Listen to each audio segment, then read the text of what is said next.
नमस्ते। प्रॉपर्टी के झगड़े उफ, कितना सिरदर्द दे सकते हैं, है ना? हाँ बिल्कुल, बहुत तनावपूर्ण हो जाते हैं मामले। चाहे वो मालिकाना हक का मसला हो या किसी ने कब्जा कर लिया हो अवैध कब्जा, हाँ या फिर कोई फ्रॉड, धोखाधड़ी का मामला। बिल्कुल। तो आज हम जरा बात करेंगे उन जरूरी कागजात पर जो ऐसे झगड़ों में किसी का हक साबित करने के लिए मतलब सबसे अहम होते हैं। सही कहा, डॉक्यूमेंट्स ही सब कुछ होते हैं आखिर में। हमारे पास ना इस पर एक गाइड है, काफी डिटेल्ड। अच्छा, तो हम कोशिश करेंगे कि उसमें से जो काम की बातें हैं वो निकालें। बढ़िया। मकसद बिल्कुल सीधा सा है, सबको जानकारी मिले ताकि लोग अपने प्रॉपर्टी राइट्स को समझ सकें। हाँ, और जरूरत पड़े तो सही एक्शन ले पाएं। बिल्कुल। तो कहाँ से शुरू करें? डॉक्यूमेंट्स के टाइप्स। हाँ देखिए, मोटा मोटा इन कागजात को कुछ श्रेणियों में बांट सकते हैं। ठीक है। पहली श्रेणी है मालिकाना हक और टाइटल वाले दस्तावेज। हाँ, ये सबसे बेसिक है, मतलब ये साबित करना कि प्रॉपर्टी को मालिक कौन है। इसमें सबसे पहले तो आती है रजिस्टर्ड सेल डीड, है ना, बैनामा जिसे कहते हैं। रजिस्टर्ड होना बहुत जरूरी है। ये दिखाता है प्रॉपर्टी खरीदी या बेची गई है। और अगर गिफ्ट में मिली हो तो फिर रजिस्टर्ड गिफ्ट डीड यानी दान पत्र वो लगेगा। अच्छा, और वसीयत? वसीयत के केस में वसीयत यानी विल, और साथ में उसका प्रोबेट भी जरूरी हो सकता है। और अगर परिवार में बंटवारा हुआ हो तो पार्टीशन डीड, बंटवारा लामा, वो दिखाना होगा। और एक कन्वेंस डीड भी होती है। हाँ, वो भी मालिकाना हक के ट्रांसफर का प्रूफ है।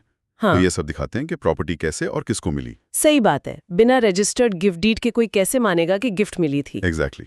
अच्छा, दूसरी श्रेणी है सरकारी रिकॉर्ड्स की। हाँ, ये भी बहुत अहम है। मतलब गवर्नमेंट के रिकॉर्ड में प्रॉपर्टी की क्या सिचुएशन है, जैसे लैंड रेवेन्यू रिकॉर्ड्स, हाँ। खसरा खतौनी। हाँ, खासकर खेती की जमीन या गांव की प्रॉपर्टी के लिए। शहरों में म्यूटेशन रिकॉर्ड्स, मतलब दाखिल खारिज। हाँ, दाखिल खारिज तो बहुत सुना है। बहुत जरूरी है। इसी से पता चलता है कि सरकारी रिकॉर्ड में मालिक का नाम बदला या नहीं। और प्रॉपर्टी टैक्स की रसीदें। हाँ, वो भी काम आती हैं। कब्जे का भी इंडिकेशन देती हैं कई बार। अच्छा। और एक चीज और, एनकम्बरेंस सर्टिफिकेट यानी ईसी।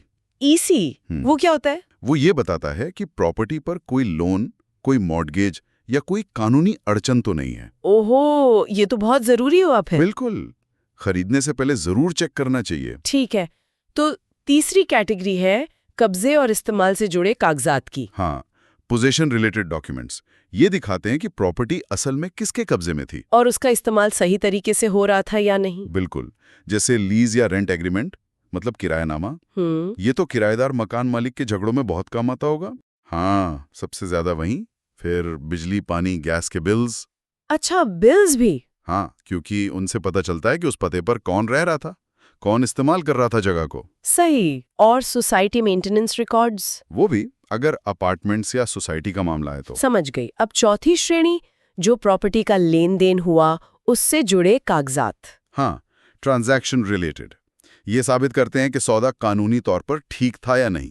इसमें आता है अग्रीमेंट टू सेल, बिक्री का समझौता। हाँ, जो शुरुआती अग्रीमेंट होता है। फिर पावर ऑफ अटॉर्नी यानी मुख्तारनामा। हाँ, ये पावर ऑफ अटॉर्नी वाला मामला तो कई बार गड़बड़ भी हो जाता है। बिल्कुल, अगर इसका गलत इस्तेमाल हुआ हो तो ये कागज बहुत क्रिटिकल हो जाता है केस में। और बिल्डर से खरीदने पर? तो बिल्डर बायर एग्रीमेंट और पेमेंट की सारी रसीदें, प्रूफ की पैसा दिया गया है, ये सब संभाल कर रखना चाहिए। बहुत जरूरी है। और आखिर में जब मामला कोर्ट पहुंच ही गया, हाँ, लिटिगेशन रिलेटेड पेपर्स। तब आते हैं मुकदमे से जुड़े कागजात, जैसे लीगल नोटिस। हाँ, वकीलों के भेजे हुए नोटिस, अगर फ्रॉड हुआ है तो एफआईआर की कॉपी। अच्छा।